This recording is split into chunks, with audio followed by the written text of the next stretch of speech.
सिर्फ बाबा पे नहीं, हर उस व्यक्ति पे जो इस घटनाक्रम में शामिल हो। सबसे पहले इसकी सीबीआई जांच होनी चाहिए।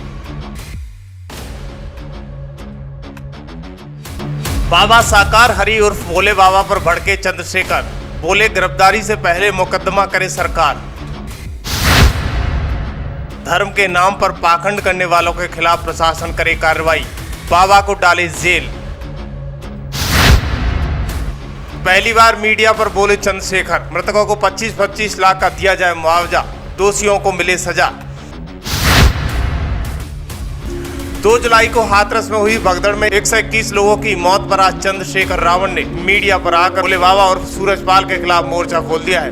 उन्होंने अपने कड़े शब्दों में कहा कि ढोंगी कोई भी हो, उसके प्रति कठोर से कठोर कार्रवाई होनी चाहिए, क्योंकि बाबा को 121 मौतों का जवाब देना होगा। उन्होंने कहा कि जब मैं लोगों से पूछता हूं कि वहां क्यों जाते हो, तो उन्होंने कहा सत्संग में उन्हें गरीबी, बेबसी, लाचारी और बेरोजगारी को दूर करने के लिए बाबा के दरबार में जाते हैं। और क्या कहते हुए नजर आए चंद्रशेखर, खुद सुनिएगा। मिले पीड़ित परिवारों से, क्या उन्होंने अपना दर्द बयां किया और आपने क्या आश्वासन दिया? देखिए, मैं चाहता था कि थोड़ा सा माहौल अच्छा हो जाए। इसलिए अच्छा हो जाए कि जो परिवार दुख में है और उनके परिवारों का जो आना जाना लगा रहता है, जो एक तरह का हमारे यहाँ संस्कार व्यवहार है, उससे वो लोग उबर जाएं। लेकिन ये सच में बहुत तकलीफदेह है और मैं आपको स्पष्ट रूप से कहना चाहता हूँ। मैंने उनसे पूछा कि वो क्यों जाते हैं वहाँ, तो वहाँ वो इसलिए जाते हैं क्योंकि उनको लगता है कि जो गरीबी है, बेबसी है, लाचारी है, बीमारी है और जो परेशानियां हैं उनके जीवन में, वो बाबा जी के आशीर्वाद से ठीक हो जाएंगे। इसलिए जाते हैं वो लोग। अगर उनको एक बार एहसास हो जाए कि ठीक नहीं होगी, उनकी जान जा सकती, तो कभी ना जाएं।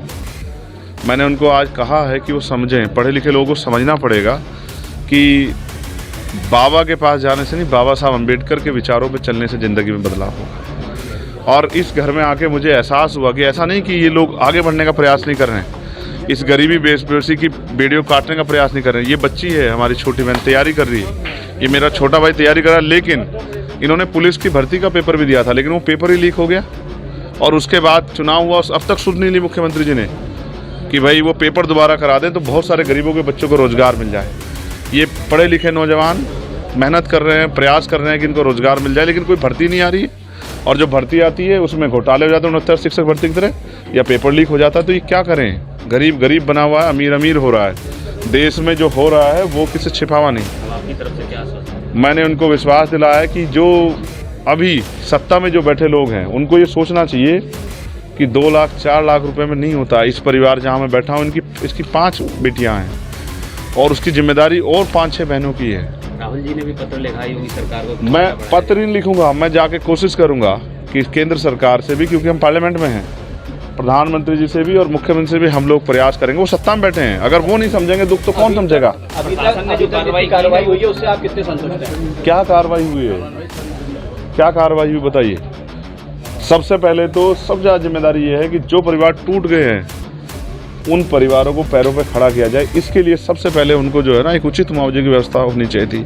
और जो उस हालात में नहीं है, जिनके घर से जिस तरह की समस्या हो गई है कि कमाने वाला, या जो, क्योंकि वो भी अपना घर चलाने के लिए मेहनत करती थी, उनके बारे में सरकार सोचे, उनके लिए व्यवस्था है। जिन पर ज़मीन नहीं उनको ज़मीन दे, जिनके घर में और पेंशन की व्यवस्था करा सकते हो पेंशन की व्यवस्था कराए। उन परिवारों को अकेला ना छोड़े, ये सरकार की जिम्मेदारी। मैं तो कहता हूँ सरकार 25-25 लाख रुपये का मुआवजा इन परिवारों को दे। क्या लगता है बाबा पे भी FIR होनी चाहिए? सिर्फ बाबा पे नहीं, हर उस व्यक्ति पे जो इस घटनाक्रम में शामिल हो। सबसे पहले इसकी सीबीआई जांच होनी चाहिए। तो बाबा की अरेस्टिंग होनी चाहिए या नहीं? मुकदमा तो लिखवा दो, प्रशासन की, पुलिस की, पत्रकार। सरकार क्यों बच रही है? क्यों सरकार मुकदमा लिखने की किसी और की जरूरत है क्या?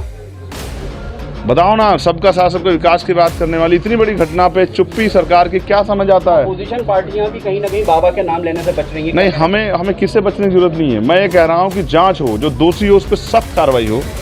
और अगर भविष्य में कोई भी ऐसा हो, किसी भी धर्म का हो, तो शासन प्रशासन आंख बंद करके घरों कमरे अपने दफ्तरों में ना बैठे। क्या ये इंटेलिजेंस का फेलियर नहीं है? क्या ये LIU का फेलियर नहीं है? क्या पुलिस और प्रशासन का फेलियर नहीं है? क्या ये वो इसके जिम्मेदार नहीं है? अगर उन्होंने उचित व्यवस्था की होती तो आज इतनी बड़ी दुर्घटना नहीं होती। तो मैं ये कहता हूँ FIR भी दर्ज हो और जांच हो कि ये किस तरह से हुआ, और जिन अधिकारियों की लापरवाही उन पर भी कार्रवाई हो।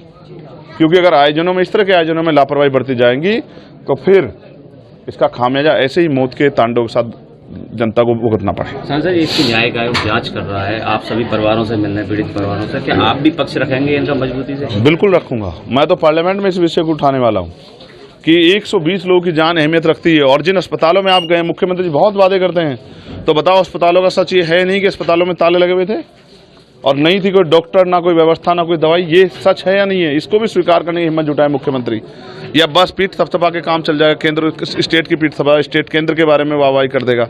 सच बताओ कि अच्छे अस्पताल नहीं है, अच्छे इलाज की व्यवस्था नहीं है, प्रशासन एडमिनिस्ट्रेशन का और पुलिस का फेलियर है, और सरकार जिम्मेदारी ले और 25-25 लाख रुपए मुआवजे की व्यवस्था इन परिवारों के लिए करे।